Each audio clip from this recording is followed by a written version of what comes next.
All right, welcome into Pod to Win the Game, playoff edition.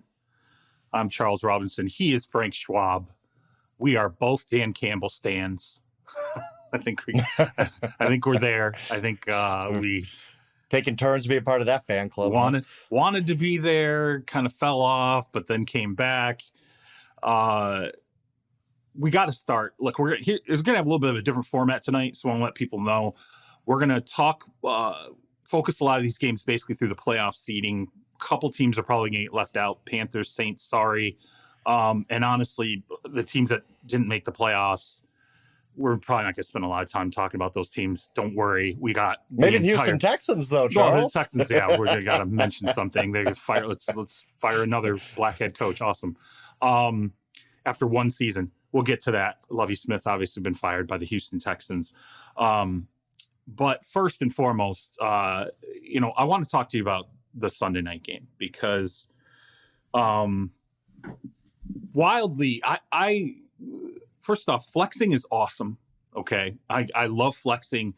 And I love that in this given game, they flexed something into prime time that had playoff ramifications. Obviously, the Packers win, they go to the playoffs. But not only that, it showcased a really good storyline on the other side of the ball this season, sure that being the Detroit Lions, a team that if you're the NFL, you want the downtrodden, beat down franchises that spend decades getting in their own way to start to figure out. And whenever that happens, I think most of us who cover the league, we all really enjoy those storylines because it's nice to finally see teams start to figure it out. I think the Detroit Lions have started to figure it out. They beat the Green Bay Packers 20-16 in a game that you can take it wherever you want, Frank. But I thought what was really interesting at the very end was kind of watching Aaron Rodgers linger, kind of look around a lot. He wandered, he walked off with Randall Cobb, kind of arm in arm. He was very emotional at the start of the game. And Jameson Williams, clearly the Lions rookie receiver asked him for his jersey. And Rodgers was like, no, I'm going to keep this one. And, it was just one of those things that catches you and you're like,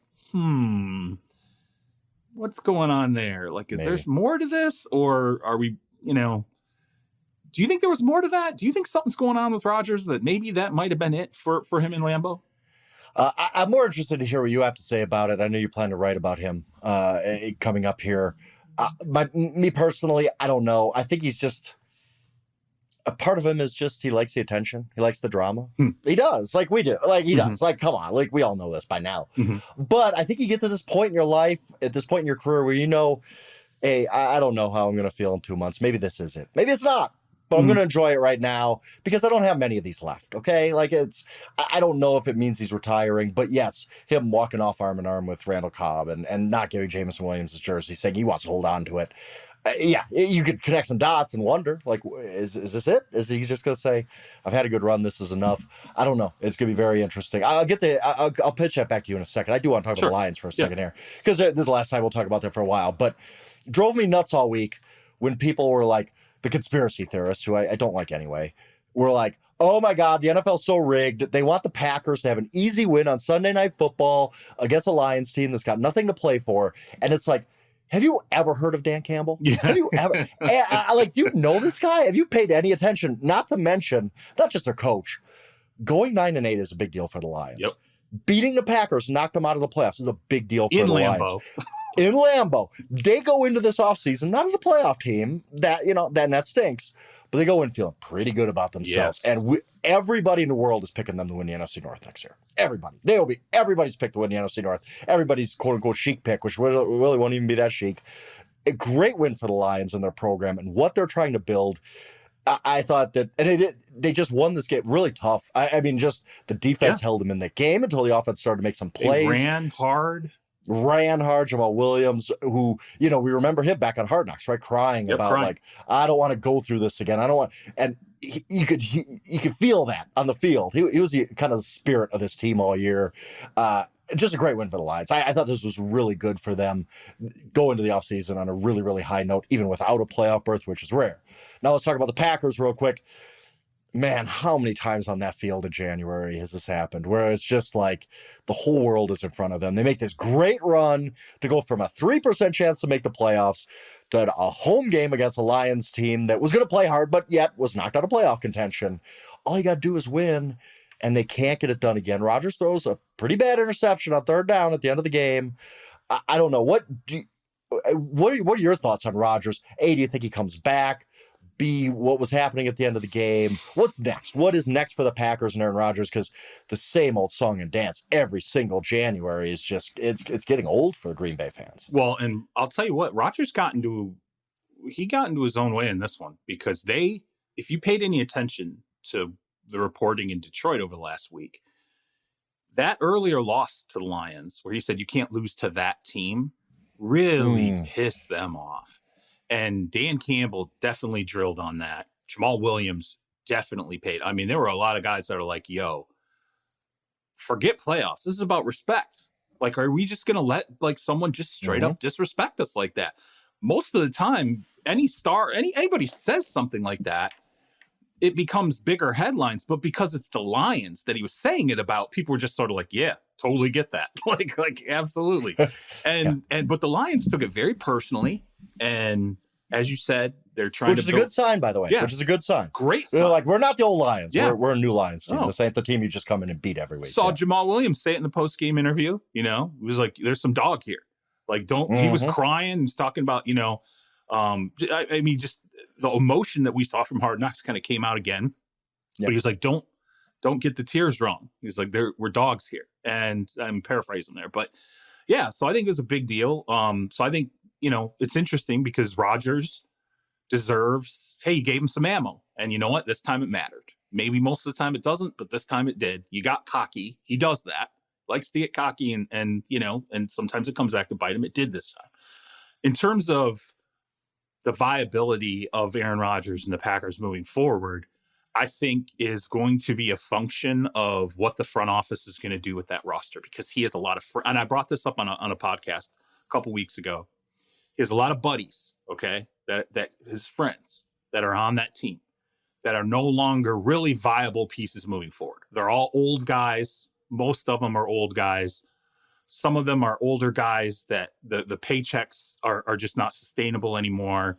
And then the contributions, frankly, I don't think are really where the future is headed for the Green Bay Packers. And I told you, I've heard some weird stuff now going on a couple of weeks about Jordan Love. And I've heard this from a couple of different sources about the front office really likes Jordan Love and the coaching staff has seen the kid turn a corner this year. And I'm like, man, there's a lot of talk about this guy. Like, what the hell's going on? So I don't know. I mean, I'm curious to see what page Rodgers is on versus the front office and where that leads things. And maybe that played into that little lingering sort of sense of him looking around and being like, this might be it for me at Lambeau. I don't know if that's it for him in the NFL, by the way. I still don't know if this is just done for Aaron Rodgers forever. But that's kind of, you know, the way I see that. And it was, I thought, you know, I love it when it's like the hook and ladder play from Detroit.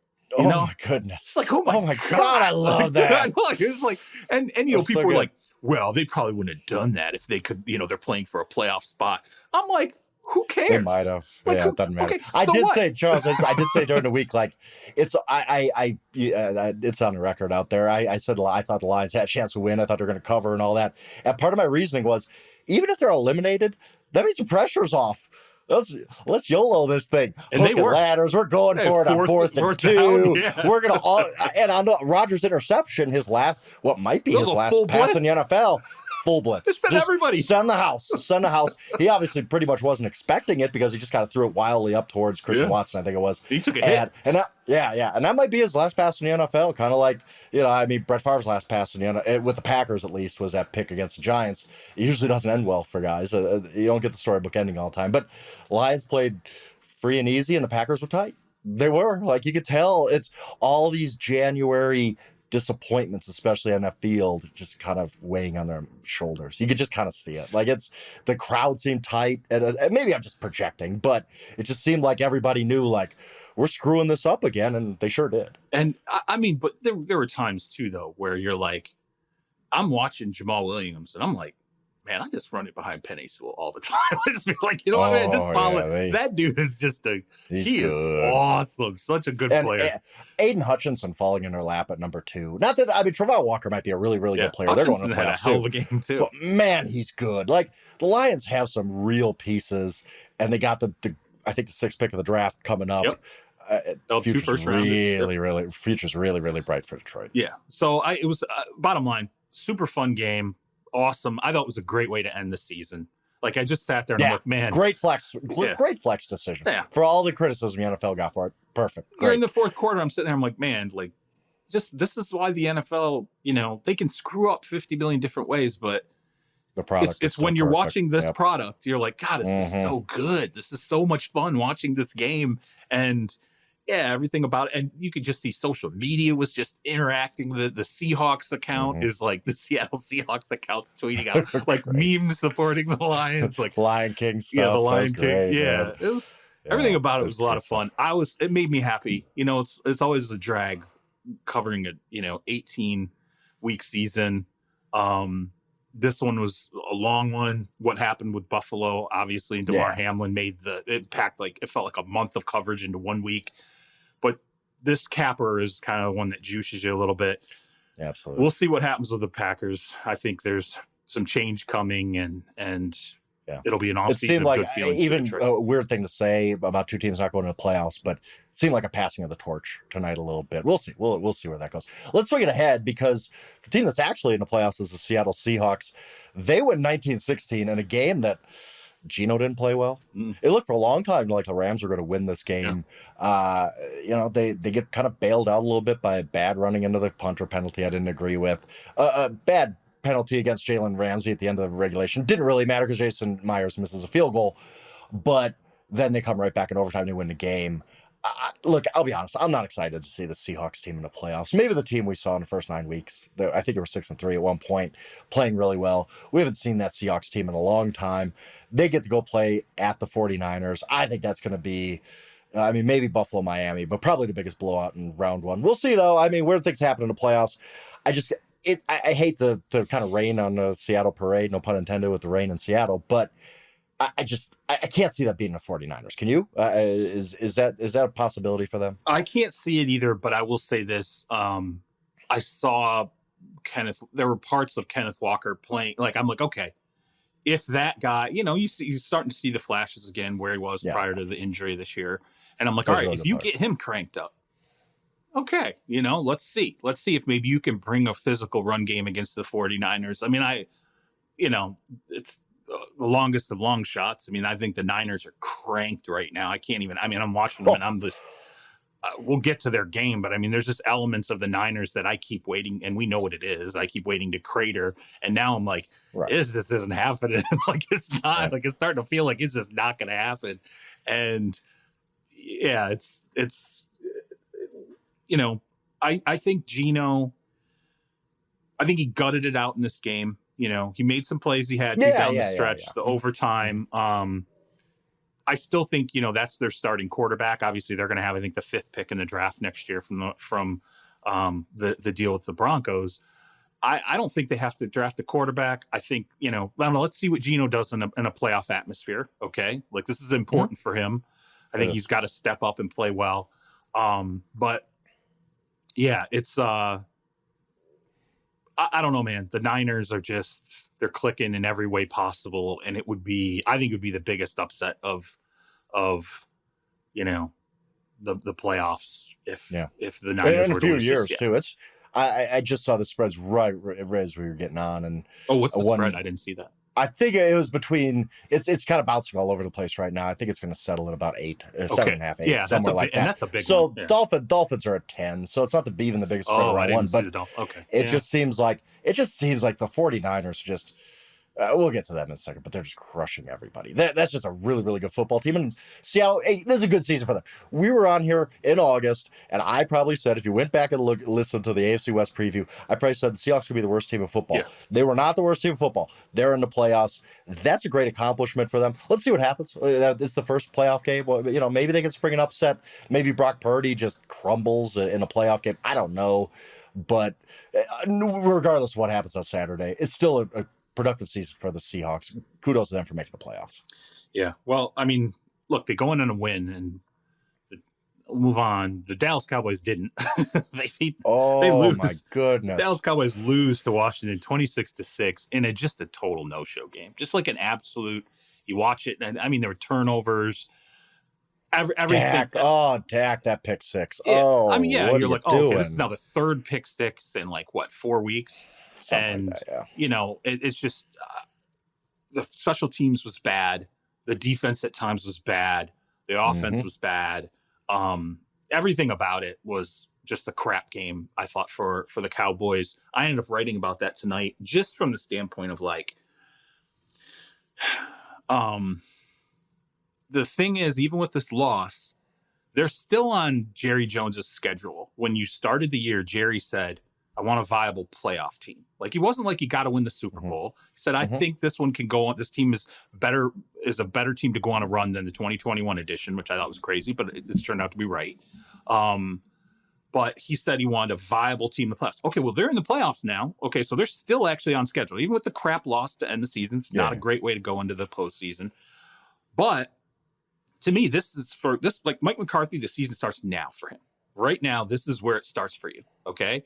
Jerry Jones went out. He said he had choices, but he stuck with Mike McCarthy because he believed in his ability to get this team over the hump.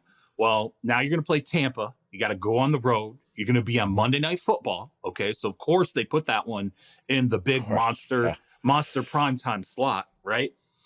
You're going to be, you're going to do the Tom, hey, never out of it, Tom. Yeah, they're 8-9, but it's still Tom Brady, all this, stuff. You can extra day to prepare or to heal up or whatever the hell you want to say. Dallas should beat Tampa hands down, okay? And they had a clunker. They should be pissed off. They should be like, this is not who we are.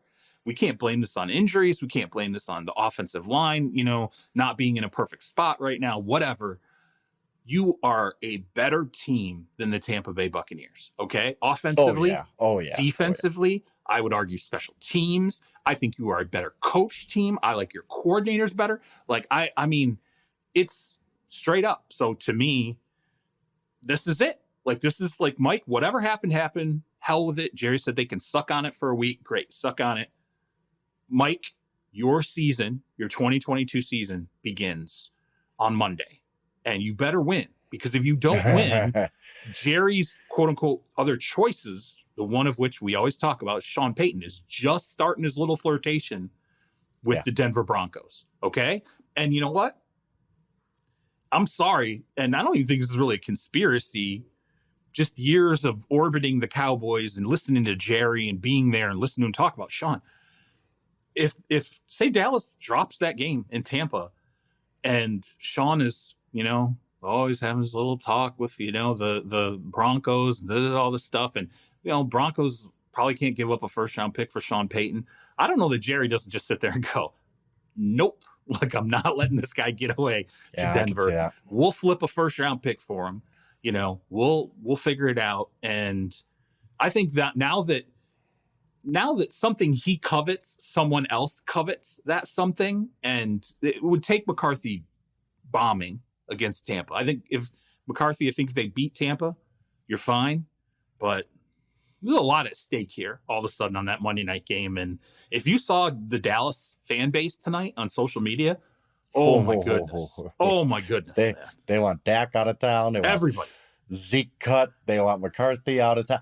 And part of it, I don't want to overreact, because I think in the back of Dallas's mind, they knew, we're not winning the NFC East. They weren't getting NFC East. The Giants, Davis Webb ain't beating the Eagles. All right, we ain't getting in. It was never happening. So it was hard for them to get up for this game.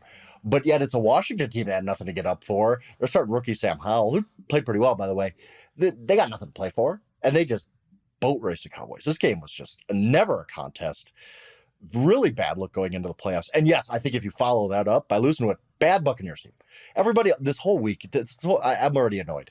It hasn't even happened yet. This whole week is going to be, Tom Brady, you never know. The Tampa Bay Buccaneers are a terrible football team. They're bad. They're legitimately bad.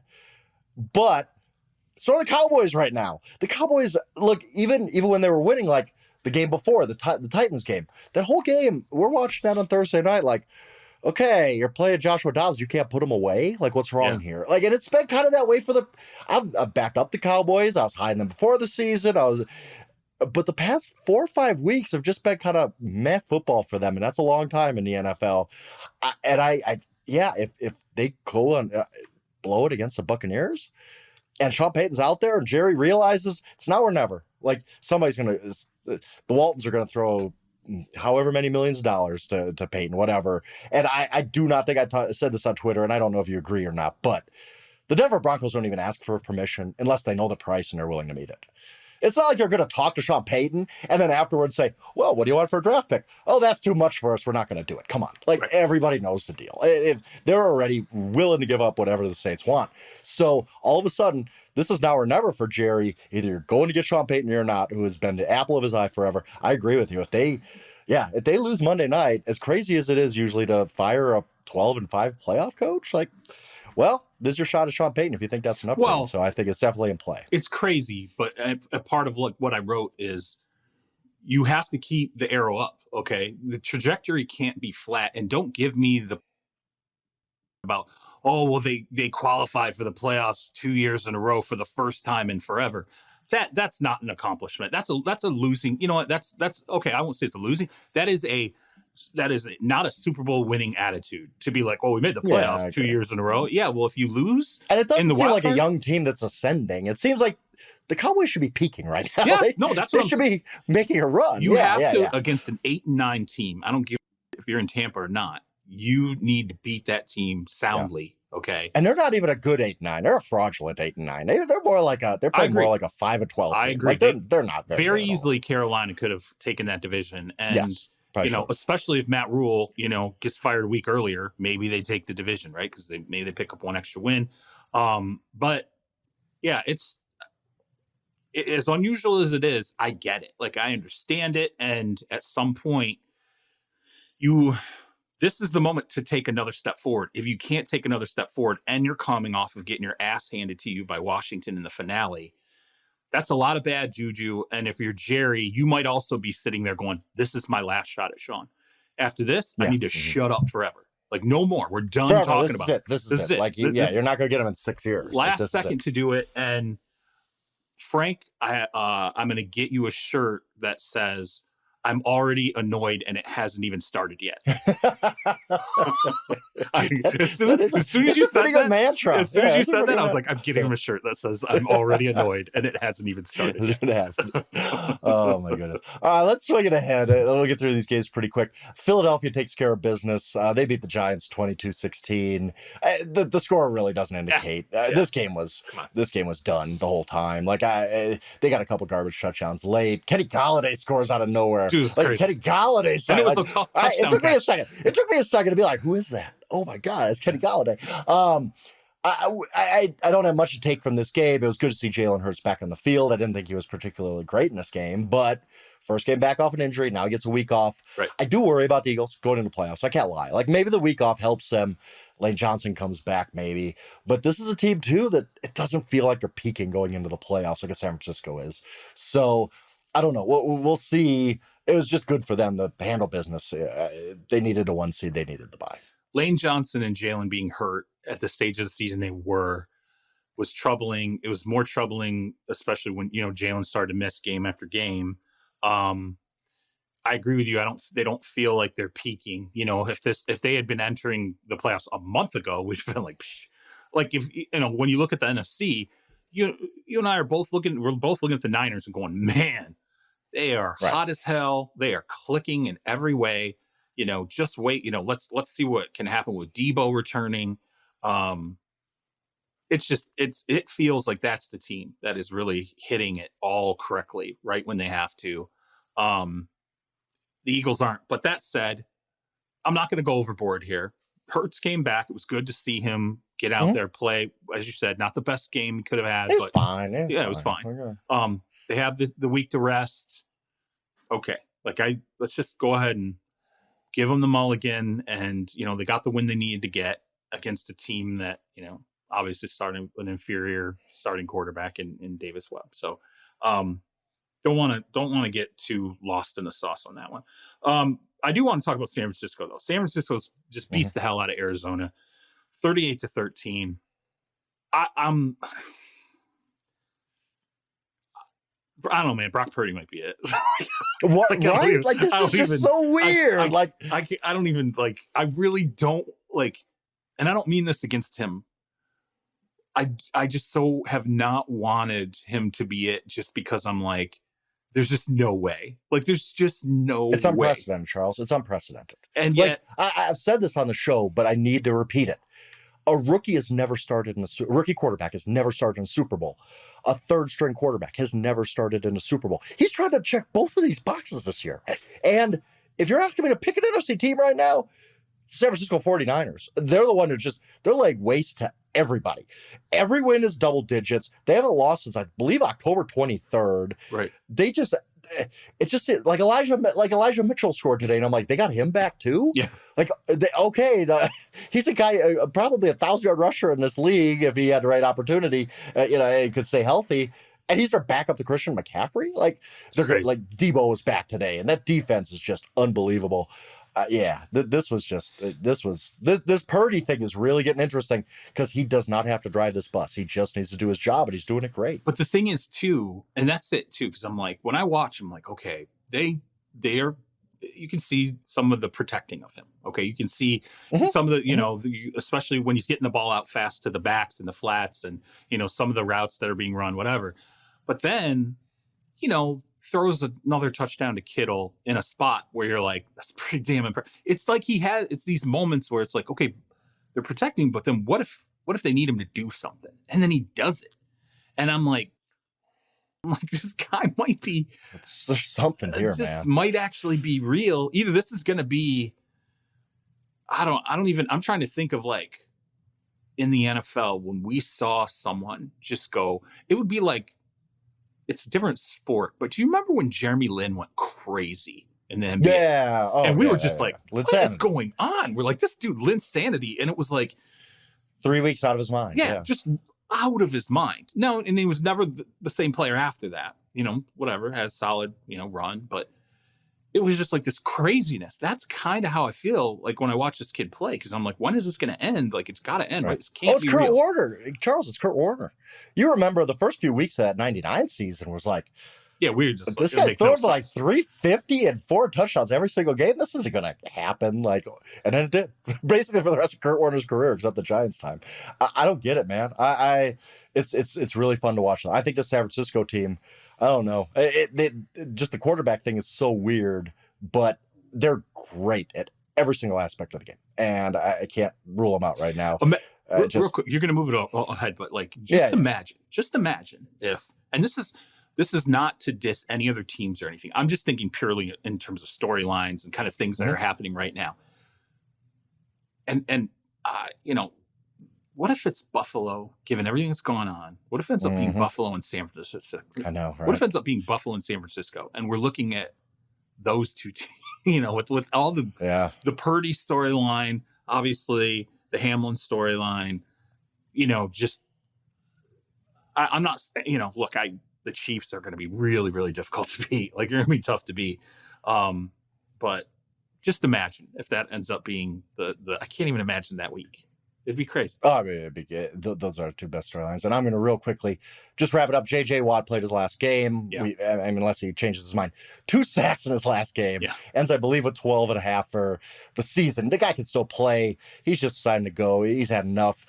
Real quick, plea as a University of Wisconsin alum. Retire number 99. Can you? Like, J.J. Watt epitomizes everything good about that program. Really a lot that's good about the NFL. Kudos to him for a great career. He's going to the Hall of Fame. Good to see him go out. Not with a win, but still showed, hey, I can play this game. I'm going out on top. That was really cool. Let's swing it ahead to Minnesota Vikings take care of the Chicago Bears. I wasn't paying any attention to the Vikings in this game, and we don't need to really even talk about them. But the Bears, they end up with the first pick, Charles. There's so, like all this playoff drama is going on. I kept watching Houston, and we'll get to Houston in a second. Houston and Chicago, like going back and forth of like who's going to get this first pick. Chicago getting the first pick is huge for them, I think, because you can move down pretty easily a couple spots, still get either Will Anderson or Jalen Carter, and get an absolute mint for that first pick from a team that's like, we got to go up into the top 2 to get a quarterback because we know Houston's picking 1 to 2, or we assume so. Chicago moves down, still gets an A-plus defender, and maybe picks up a couple extra picks, extra first-round pick. This was a really big day for the Chicago Bears to lose this game. I hate to say it that way, but a big deal for them to get the first pick. I will say this real quick because it caught my attention because I know Mike Tannenbaum, obviously former Jets, Dolphins executive, still talks to a lot of people. Mike talks to a lot of people. And Mike tweeted out tonight, and it really caught my eye, where he said that, look, the Bears are going to have a discussion about whether or not to keep the pick, draft Bryce Young. Yeah, I saw that. Deal. And I know. What do you think about that? Listen, I know man. I know it's like but if it was not him, Mike's not just throwing stuff out there. Like Mike. No, I know. Mike's dialed in. He knows what's going on. He knows. He sure is. Yep. He knows the temperature of the front office there, right? And here's the thing too. Like, we can't forget, you have a quarterback there in Fields who is already entering into year 3. Okay. Mm-hmm. It's a 5-year quarterback deal, right? And if Fields turns into, like, if he has a big year 3, now you're already you're talking about the pay, got to pay him, the extension, the big, I don't know. The Bears to me look further away than, this being resolved quickly. I don't think it would be lunacy, because I love that kid. I think he's going to be a great player. You and I, just things he did. Yeah, I did too. So dynamic in so many ways. There's a lot to work on there, but I'm with you. It makes more sense to deal the pick for assets. But 2 things have to happen. Number one, people have to want to go up to get Bryce Young. I don't know. I have no clue. We haven't gotten really into the pre-draft. Right. Given his frame, his size, okay. Yeah. Given what we've seen happen to Kyler Murray, okay. Given, I don't know that teams are still like, hey, let's go and draft guys whose frames we don't think are going to, hold up well in the NFL. You got to have somebody who's going to want to give up the mint, right, for that pick. We'll see how that rolls out. But it really even if it's CJ Stroud, even if at the end of the draft process, CJ Stroud becomes the prize. Okay, but is Stroud... Okay, so you would guess then, right? We would guess that Houston needs the quarterback, right? So we would be thinking, yes, well, it's probably Houston moving from 2 to 1. Well, not necessarily. Indy's sitting there at 4, man. Indy too. Stroud, I got to double check this, but I think Stroud may share the same agent as Deshaun Watson. Okay.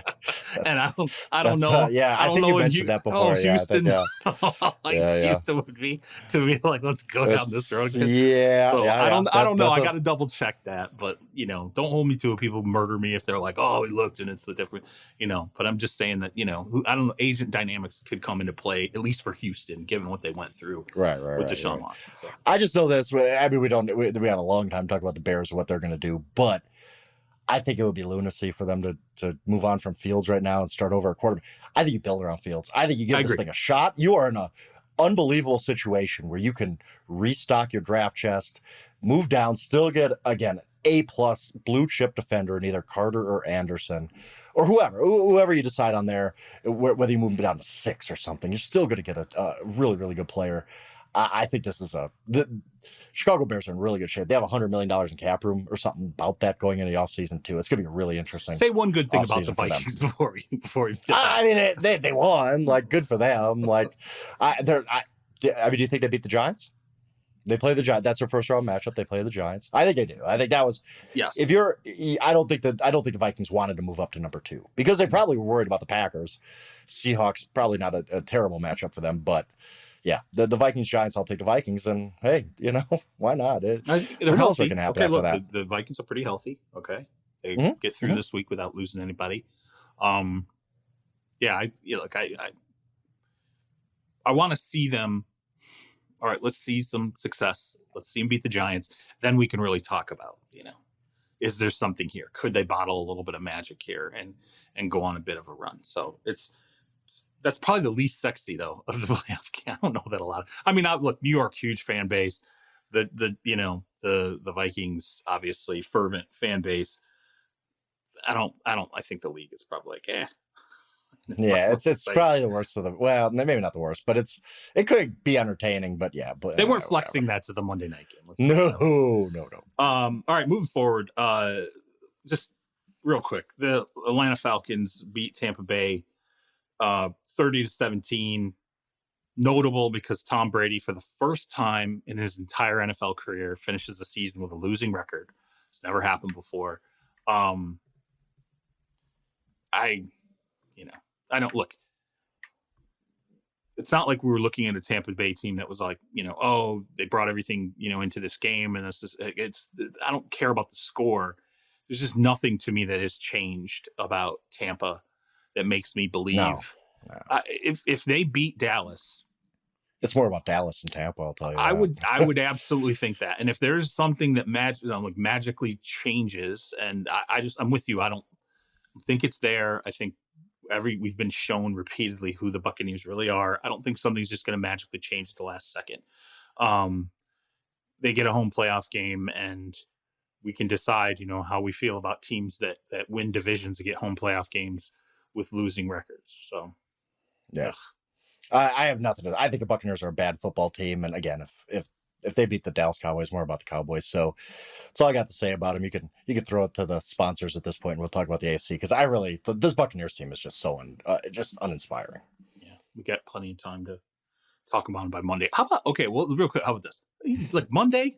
What do you think of Monday? Like, is it just Dallas? Like, it's Dallas and Brady? So the league's like, got to put that on Monday Night Football. Yeah, if you're a network and you're picking games. Brady versus Cowboys, of course. Who cares if these teams are any good? That's a bonanza right there. There's gonna be 50 million people watching that game. Yeah, that's probably. And people they're gonna say too. They're gonna be like, Brady, and you put Brady on that stage, and I was like, he's been. That team is so bad. They're just not good. All right, let's jump into the AFC. Some of the AFC seedings. So. Before we get to it real quick, what do you think about the league's answer to not playing 17 games for the Buffalo Bills and the Cincinnati Bengals, which is basically just saying, hey, we're going to do, if these teams, the combination of these teams are involved when it comes to the AFC title game, it's going to be a neutral site. And that's just how we're going to deal with it rather than, just going based on win percentage, which obviously I think the Bengals were a little upset about that. I think, all in all, no matter what, I don't think you were escaping this without some hard feelings. I think it was the best scenario you could out of a bad situation. But I did think of you because we did talk about it where we said home field advantage and having that AFC title game in Buffalo is so important for Buffalo. And now if when we're like, hey, if it's Kansas City, Buffalo again, you got to have Buffalo's got to have home field advantage. They got to win the number one seed, all these different things. Now, if that happens, if they both meet each other, it's going to be a neutral site game. So we're taking that away from the equation. How does that make you feel about Buffalo at this point? Yeah, and no bye for them is big. We can't ignore that. I mean, they got to, no matter whether they're going to beat the Dolphins or not, you got to play that game, take some toll on your body other than getting a bye. I honestly didn't like it. I'll be honest.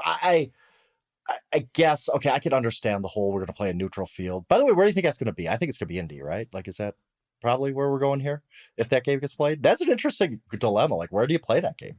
Didn't Irsay already say no? I thought I saw a report there. Oh, did he? I did not see that. I don't know if that's. I swear I caught a report somewhere where somebody was reporting that. Send it to Vegas. I'll ask Joey if I can go cover it. But I figured Atlanta. Atlanta's a good one. Yeah, they got a great dome stadium. Yeah, I'm like, probably has to be a dome stadium. You don't want weather. It's domed, and let's consider equidistant from Kansas City and also Buffalo. Atlanta's probably close-ish to being a neutral. Everybody. Hey, if you're going to travel, everybody's got to kind of travel a long way. I don't know, something stupid. Right. But I thought maybe Atlanta. Here's what I didn't like about it is that, look, it's not fair, but the rules are the rules. You go by winning percentage. This game was cut out. You go by winning percentage. Chiefs are the number one seed. They should get all the benefits of the number one seed. They shouldn't have to give that up. I do think, like, everybody was like, oh, why is Zach Taylor complaining? No, the Bengals had a complaint here. They were going to flip a coin if the Ravens won today. They didn't, but whatever. They were going to flip a coin for Bengals Bills. Why not? What's the difference? What's the difference? So I think they did it halfway. They just like wanted to appease the Bills for some reason, not the Bengals at all. I just thought this was the NFL kind of making it up on the fly, and I didn't like that. Like, yes, it's unfortunate, but rules are rules. And if you get rid of a game, you just go by winning percentage. So I don't know. I guess it's fine. And it's going to make for better theater, gives the Bills a better chance. Because they could have won it at Arrowhead, but you don't want to do that, obviously. So didn't really like the resolution, to be honest. But no, like you said, no matter what you come up with, somebody's going to be upset. Like, there's just no good scenario, and everybody's got to kind of roll with it because you understand this is a really, traumatic experience everybody went through. So that's where I'm at with it. All right. Well, Kansas City, beats the brakes off of Vegas in this one. That's no surprise to me at this point. Mahomes, I got to believe Mahomes is going to end up being the MVP. And I'm not saying that's my vote, but I mean, it's yeah, he's going to win. Feel like and he deserves it. He's had a great. I feel like you go through the analysis at this point. I would probably be pretty surprised if I see another like overwhelmingly compelling like argument for him not to win. I just don't think there's. I highly doubt that he just. To me, I think he probably wins. It's probably pretty close to unanimous. Yeah, I think so too. I don't got a whole lot to say about this game. The Chiefs are really good. Mahomes is the MVP. They could certainly win a Super Bowl. They're 2 now wins away from going back to the Super Bowl. So I like the snow globe. What is that? What it was? I loved it. That was pretty cool. I thought they were just clowning the Raiders, and I honestly do think maybe / hope that it goes back to the Raiders taking the victory lap around Arrowhead. Remember that? Gruden did that.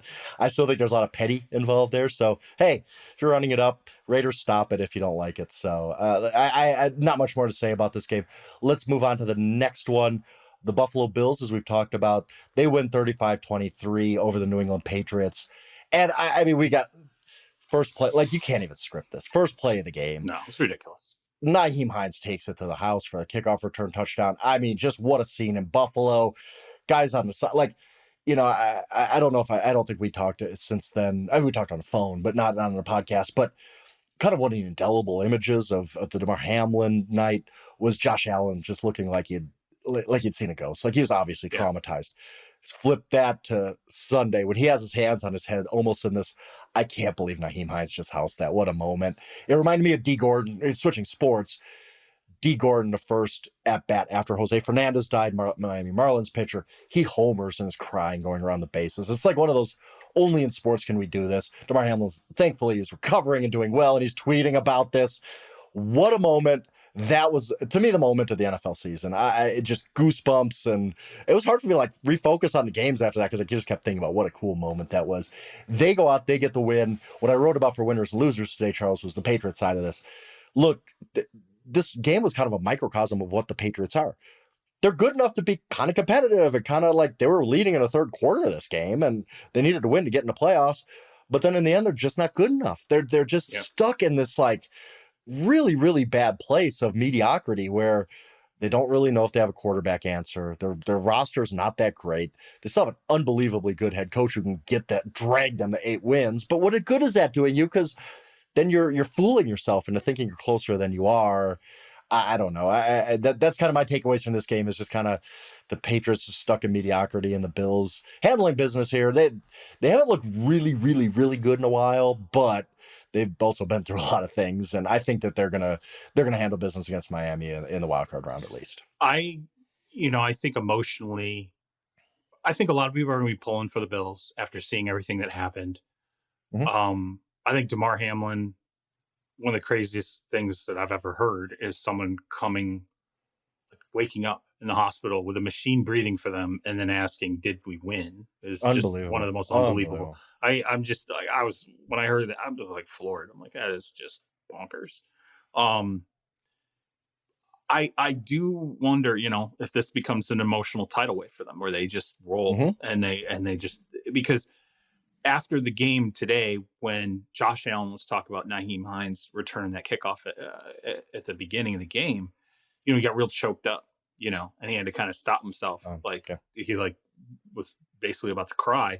And it's just, Yeah, I mean, it's one of those things where you feel like when the playoffs come around, you don't need any extra emphasis to play for something, but I could totally see them being like out there, like where every game we go out, we're playing with a different purpose that's not just wanting to win a championship, not just like it's just this extra emotional incentive.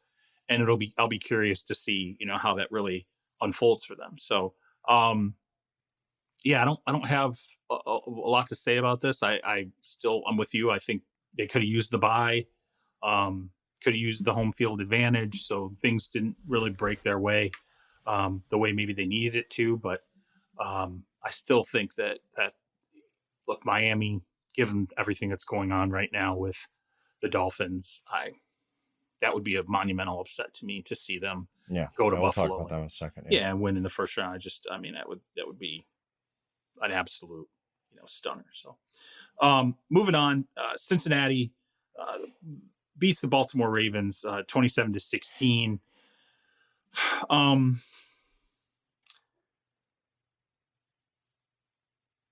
Look, we can talk about the Bengals, but the Lamar Jackson situation is going to be really interesting to me. I'm interested to see if he shows up for the playoffs. Yeah. I'll say this. Two things stood out to me real quick. You're looking for clues, right? Yeah. And not that everybody knows everything, but they put Cincinnati, Baltimore on, I believe, in a primetime spot, right? Saturday night. Mm-hmm.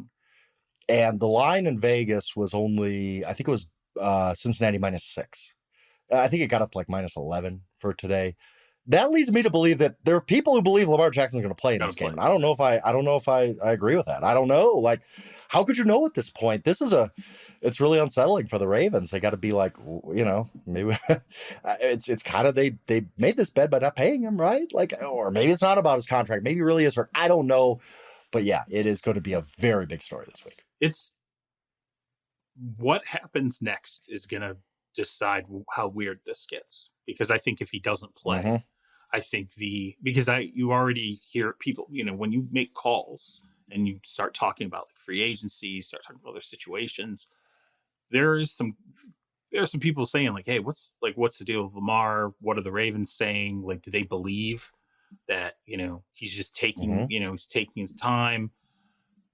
There was some reporting that came out that kind of suggested that Lamar was loafing it a little bit. And, it was earlier in the week, and it was like, how real is this? Is that, I didn't give it a lot of credence, but it's like, all I know is this guy if he's not there for the playoff game, whether it's legitimate or not, it has now set the stage for an off season that I think is going to be extremely awkward. And I think that you could end up seeing a situation where it's the first time in a while that we've seen a significant quarterback holdout in terms of everything that happens in the offseason, and then a quarterback who potentially doesn't show when, training camp starts. I'm not saying we're there, but I'm saying that if he does not play this playoff game, I'm going to start to wonder, is this headed into a really contentious situation now? And what does this ultimately mean? Me personally, I think if he's healthy, and I just tend to believe he's going to go. I think if he's ready to go and he's good to go, he's going to get out there. I want to see him. I want to see it. I think it'd be a good game. I'll say this about Cincinnati. I mean, they did get the short end of the stick with this cancellation, because instead of having a chance to knock off Buffalo, all of a sudden you get the Ravens first round. And if it's Lamar Jackson, that's a tough out. Yep. I just believe in Lamar that much that they're not going to roll over the Ravens if Lamar's playing in that game, I don't think. Then they have to play at Buffalo. Well, that's unfortunate, because they didn't get a shot to beat Buffalo in the regular season during that game. And then they probably have to go play at Kansas City. They're not getting a neutral site. That is a really tough road for the Cincinnati Bengals. Like, really, really, potentially. I mean, who knows? Buffalo and Kansas City could both lose before these games, but a really, really tough road. And I think that, when Zach Taylor and the Bengals complain about this, the coin flip celebration, by the way, by Mixon was awesome. It was hilarious. For people who didn't see it, he scores a touchdown, takes a coin out of his glove, I guess, right?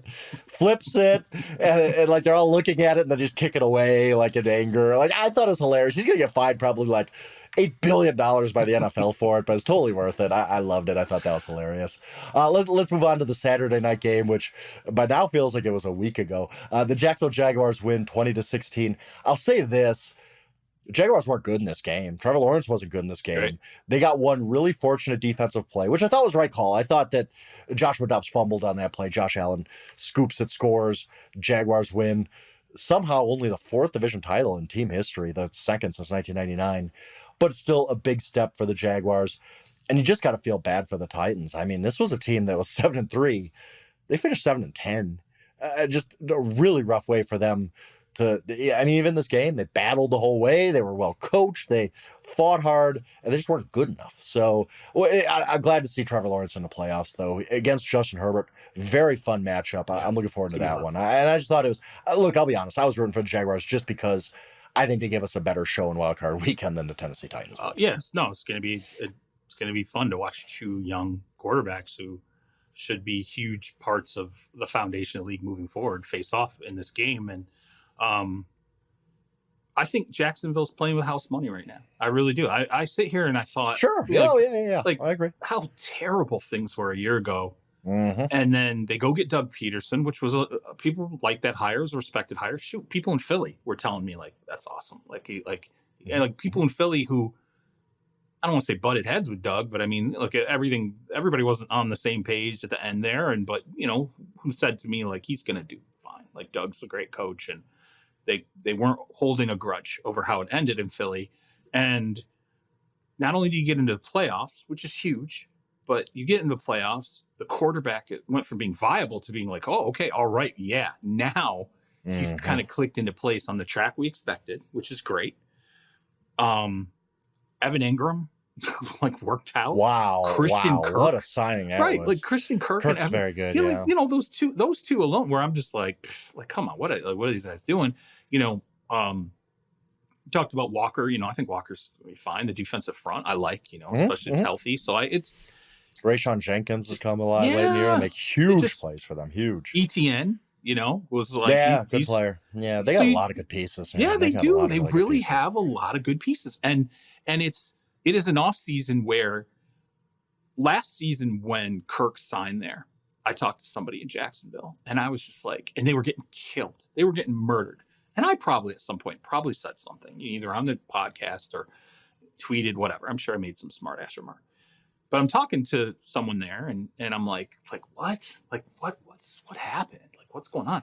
And he was just like, look, straight up, we got to pay to get people to come here. This is not this is not, they got to pay easy. Tax. Sure. Right. Yeah. It was like a Jags tax. I think that Jags tax lowers a little bit now. I think it's like, hey, wait a minute. I can go play with this dude. Something going. We know he's a guy now. There's a guy there. There's some dudes, and now there's some strides, and there's no state taxes. You're like, okay, now it's a little more upside. So if anything, I think this lessens the Jags tax, and it's awesome. I think that's good for them. I'm happy for them. This game to me was my favorite. This was one of my favorites. The Denver Broncos beat the Los Angeles Chargers 31-28, and I think I made the joke to you before we started the pod, just about the ridiculous amount of copy that was filed, the ridiculous amount of oxygen that was expended. People should be paying a carbon tax for the amount of they were talking. Carbon tax. Yes, for the amount of they were talking about. Oh, geez, they're going to have to cut. How do you even get out from under that Russell Wilson contract and the extension and the world has ended and da-da-da. And what did I say to you a week or two ago about hey, maybe it's just the coach. We don't know. Maybe. You did. And I looking at the Matt Rule situation in Carolina, I could not deny that. And I was kind of a critic of sort of the way it ended there and some of the things that happened, but I couldn't deny that team played exponentially better under Steve Wilkes. When that coaching change was made, it meant the world to the franchise. Okay. And for what, look, I defended Hackett at the beginning of the year, and then slowly I'm just like, hey, what's going on? I kind of I lost my, motivation to really continue to defend him, because I'm just like, I don't know what's defendable here now. Well, to see how he has looked, Russell Wilson has looked now. back-to-back weeks without Hackett there. This game in particular, I'm like, okay, like this is this is kind of what everybody sort of expected, and this looks like the piece and the dude and what's going on. Jerry Jeudy looks, and I said to you, and I'll flip it to you, but I give him credit because when I went through training camp, I was focused on Cortland Sutton, talking to people in the organization about Cortland Sutton, and someone said to me like, "Hey, no man, like he's really kind of attached himself to Jerry Jeudy. Like he's really trying to pull Jerry Jeudy into some different aspects of the offense, some of the meetings, all these different things." And I was like, like, I wouldn't have thought that because, it's a lot of negative vibe on Jeudy at that time. And he was like, look, man, Russell straight up thinks like he could be a star in this league. I think Jerry Jeudy is where he is right now because of a lot of the time Russell Wilson spent with him and really kept telling him over and over again, I'm confident in you. I think you can be a great player, and I think he even did that through a lot of the crap that happened during the season. So I'll throw it to you. The Chargers playing some of their guys in this game. Oh my God. My God. I need you to address that because the Joey Bosa I don't injury and then the Mike Williams injury, especially Mike Williams getting carted and lifted off the cart with whatever the back. I guess he couldn't walk to the team bus on his own. I guess it sounds like really bad spasms, and early reports are he's going to be fine. But oh no, man, that sounds pretty serious. Brandon Staley, okay, so the Ravens lose. Chargers locked into the 5 seed. Can't move anywhere. You're not going to 4. You're not going to 6. You are the 5 seed.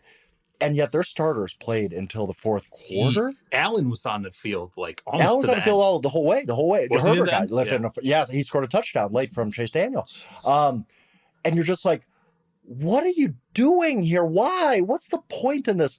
If you want to get him a series or two, I guess. I don't even like that, but whatever. This has been one of the most injured teams in the NFL. That's my problem. Keenan Allen's missed half the season. Yeah. Mike Williams has dealt with a million injuries in his career. Austin Eckler's taken a ton of punishment as a guy. Justin Herbert, we remember earlier in the season with the ribs thing. You don't have to. What are you doing? You got to play a game next week. You realize that, right, Brandon? Right. I don't know. Brandon Staley this season has been a bad one for him, even though they made the playoffs. That obviously matters, but he has just looked lost at times. And I'm kind of out on him right now because after the game, he's basically just says, well, what am I going to do? Everybody wants to use hindsight, but everybody, it wasn't hindsight. We were saying it as it was happening in the first quarter. Like, what are you doing? And then he's like, well, you still got to put out 48 players, blah, blah. Well, you know what? Brian Daboll figured it out. He's rested a lot of guys for the Giants, which he should have done. Other teams have figured this out. It wasn't I wanted to play my guys for momentum, because I don't agree with that. I think it's stupid. But that wasn't even his excuse. It was, I couldn't figure out how to do it. What are we even doing here? It was one of the most ridiculous, alarming, honestly, explanations for a bad decision I've heard in a really long time. Here's my criticism of it. And I heard the hindsight thing. And I'm like, yeah, but see, here's the thing. It's not really hindsight because you know what your injury situation has been throughout the season. Right. You are absolutely just bitten by the bug. You can't. And I would have said, you know what, I'll err on the side of rust and instead of putting somebody out there who can get hurt. And I did not know that Keenan played right to the end. I saw him on the field. I think I flipped away from it, and it was maybe 5-6 minutes left in the fourth quarter. And I was flabbergasted. I was stunned. I'm like, dude, what are you what are you doing? This is insanity, especially after what had happened with Williams. I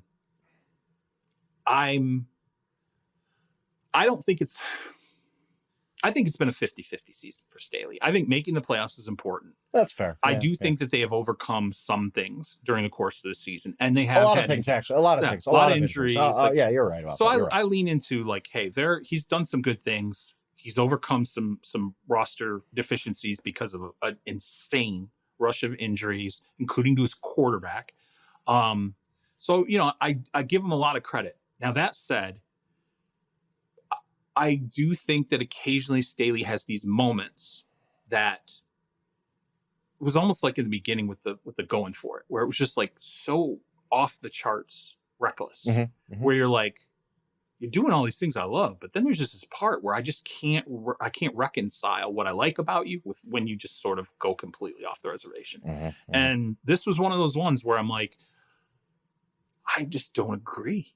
Like, I just don't, like, as you said, it was just a bad decision. You can absolutely figure it out.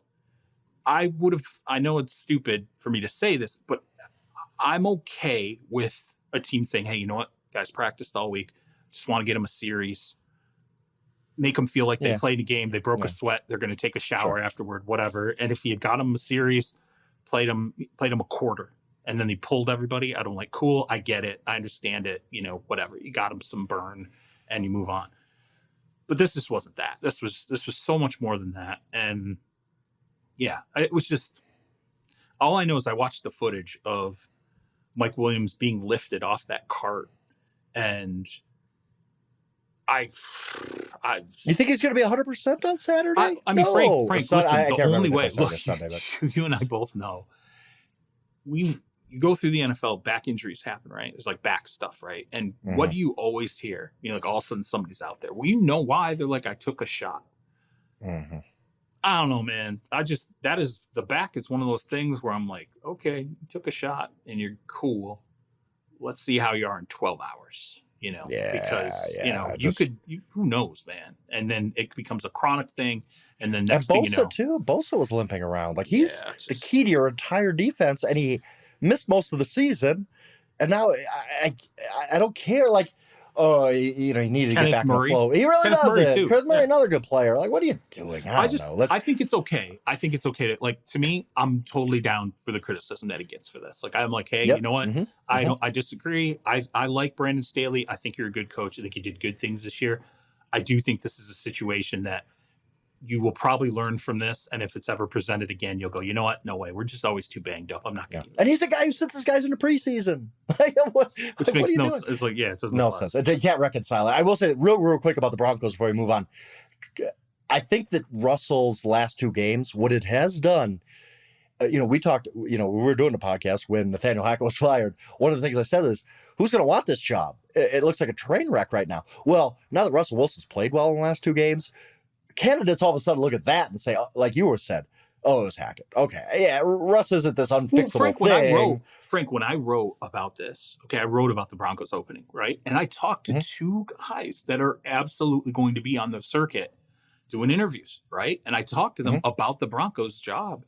And like one of them straight up said, and I was like, look, I'm going to quote you on this. It's going to be anonymous, but I'm going to quote you on this because I thought it was so important. He was just like, and I'm paraphrasing here, he was just like, I got to know what happened? Like, what was going on there? What happened inside this organization? Like, take me through it. Like, I just got to know what happened with Hackett and Russell and all these different things.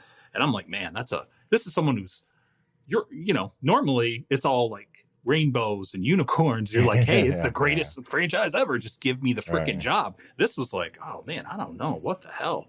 Yeah. Big deal. I need to interview them, not just them interview me. Yeah, I get that. Let's swing it ahead to really ugly game, but it gets Miami Dolphins in the playoffs. They win 11-6. Thanks a lot for that safety at the end, by the way, for us Jets plus 3.5 people. Anyway, the Dolphins get in. The only real question, ugly game, they win. Good for them. Only real question I have for you. Any chance Tua plays? I don't know. I'd be very, very, very surprised to see him. Maybe Teddy. Teddy seemed to be close-ish this week. Not Tua. I wouldn't put Tua. I would not. But do you think they will? I mean, you wouldn't, but do you think he will? I have no clue. I mean, I don't claim to understand the thinking of that organization.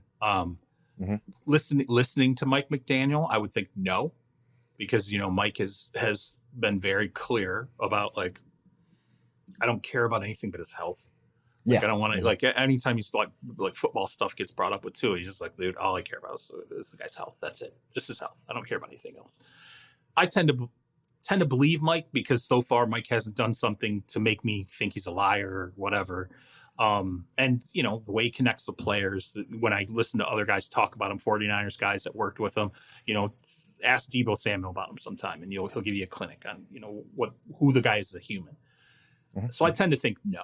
And I also tend to think you're talking about a situation in Buffalo where, I don't know, like you're facing off against a team who's literally playing in part emotionally because of a guy who had to be resuscitated on a football field.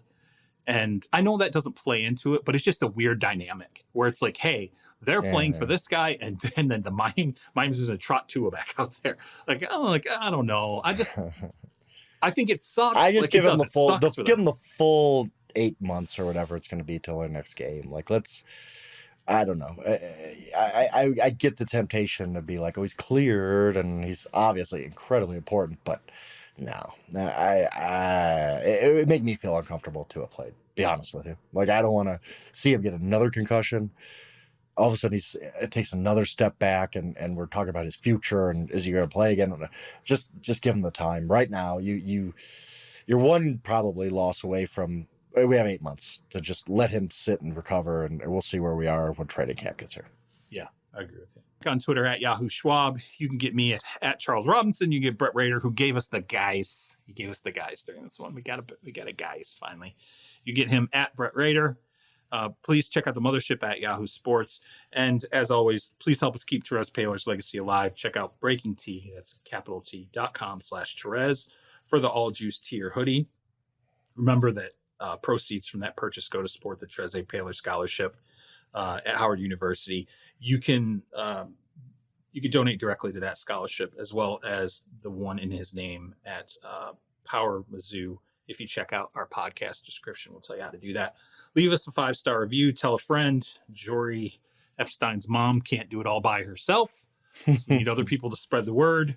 Frank's too grouchy to have enough friends to make a difference. So please, if you could, help us out. Find some new people who want to listen to the podcast. We're getting to a really fun part of the season because all kinds of crazy stuff's going to start to happen. There's going to be firings, there's going to be hirings, there's going to be players who want out. It's going to be cranked, I think, this entire offseason. So Tom Brady's going to go to the Jets. It's going to be amazing. Yeah, I'm calling that one already. Oh boy. We're going to try to do 2 shows this upcoming week, just so people know, before Wild Card Weekend. So we're thinking we'll be back Tuesday night for the first. We'll see what happens on Monday, how bad it gets, and we'll probably have a lot of that news on Tuesday, and then circle back for the regular Wednesday podcast, which will look forward into the games. So looking forward to that. We'll talk to you then. Peace.